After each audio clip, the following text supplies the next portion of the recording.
doing, my friend? Dan Denley here from GuitarZoom.com. And in this video, I want to show you one of the most important and overlooked aspects of guitar playing, and that is to build up finger strength in your hands. You have muscles, obviously attached to bones, in your hands and in your fingers and in your forearm. It's very important to develop muscular strength in your hands and your forearm and your fingers in order to be able to fret chords, in order to be able to play a solo, in order to be able to play a long time without getting that tired, fatigued hand. It's the same analogy that you could make with an athlete.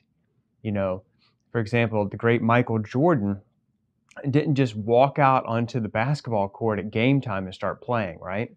What you didn't see is the hundreds and probably thousands of hours that he spent in the gym and on the court and training in practice time and physical conditioning in order to build up to the point that when he walked on the floor during game time, he was able to perform. It's the same exact concept with the guitar. And a lot of people just completely blow this off. Either they don't know or they don't really think it's that important.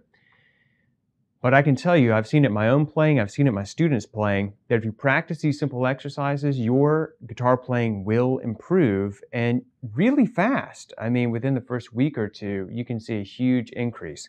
Now, I've written a whole series of exercises. In fact, I have a whole product that teaches you this concept. But for right now, I just want to get you started. So I'm going to give you 3 of the exercises that I recommend, and they're 3 of the simplest. If you practice these maybe 5 to 10 minutes a day before you start playing, I think you're going to see a marked improvement. So the very first one just goes like this. It's a simple chromatic exercise, and it goes like this.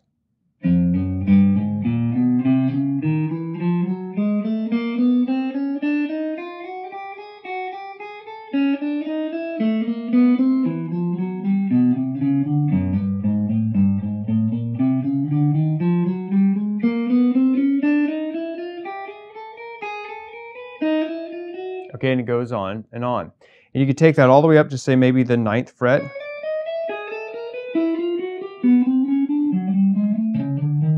Then you bring it back down.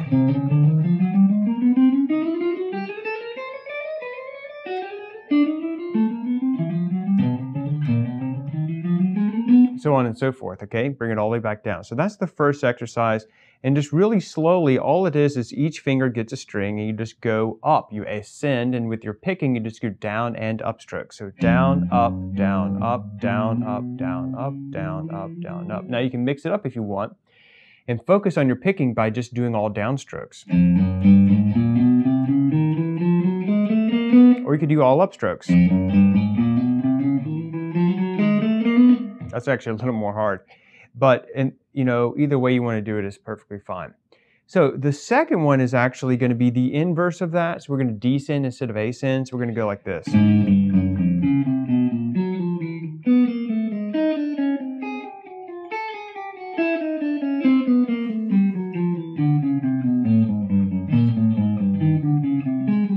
Okay, so on and so forth, and take that all the way up and then all the way back down. Again, you can do downstrokes and upstrokes, it'll be fine. Or you can do all downstrokes or all upstrokes or any combination you want. You could do down, down, down, up. Let's see, down, down, down, up, down, down, down, down, down, up, down, down, down, up. I mean, you can make up anything you want. Up, up, up, down, or down, down, up, up.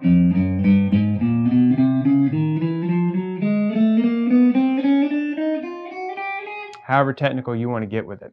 So actually it can be a picking exercise and a finger exercise. So those are the first 2. The first one was, right, and then move it up. Now the second one was all descending. And then move it up. The third one is just going to be a combination of those 2. So all you're going to do is ascend on the way up. Then you're going to slide up and then descend on the way down.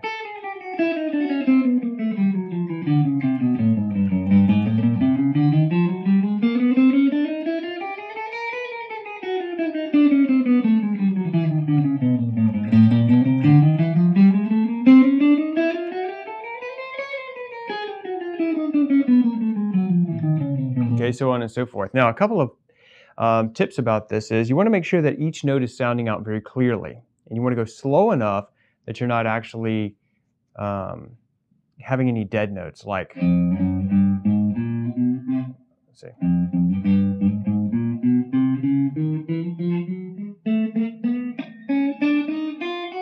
Okay, don't want any dead notes. The other thing is you don't want to allow other strings to ring out, so you don't want it to be like.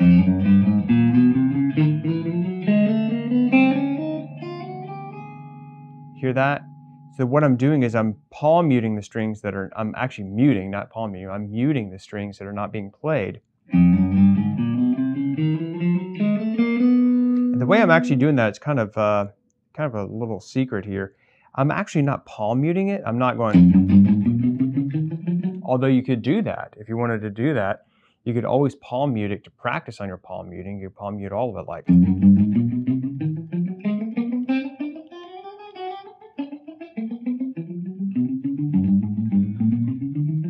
So on and so forth. But what I'm doing actually is,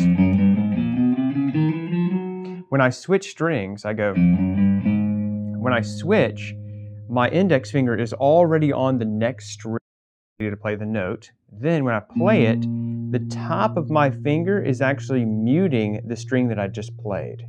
Okay, let me say that again. So I go up. Now when I'm ready to go on the next string, I go ahead and play it. My finger's already in position. And then with the very top of my finger, I'm muting the string that I just played. Then I go up, then I switch over already. So I'm not going and then switching, I'm going switch as I move, and then I start doing it again. But this time, this bottom string is, or the fifth string in this case, is actually muted with the top of my finger. Okay, very important. And you can do that really slowly to make your, to practice moving your fingers. You can start on any fret. I keep starting on the first one, which actually is the most difficult because the tension on the string gets more and more pronounced as you move this way on the neck. So it's actually going to be easier to fret if you start up here. So let's just say I start on the 5th fret.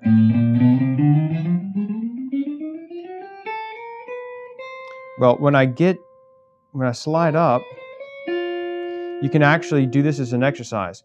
Let's say that you're having problems switching strings. Well, you can go and then keep this held down until you play the next note.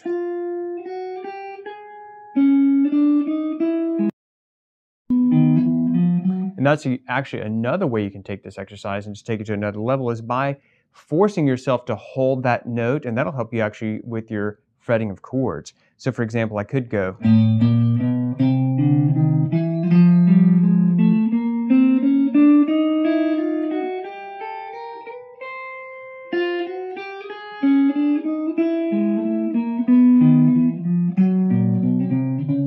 See how I'm holding that with my pinky as I change? So those are just some ideas for you to work on. If you'd like more tips and tricks, check out guitarzoom.com. I'm Dan Denley.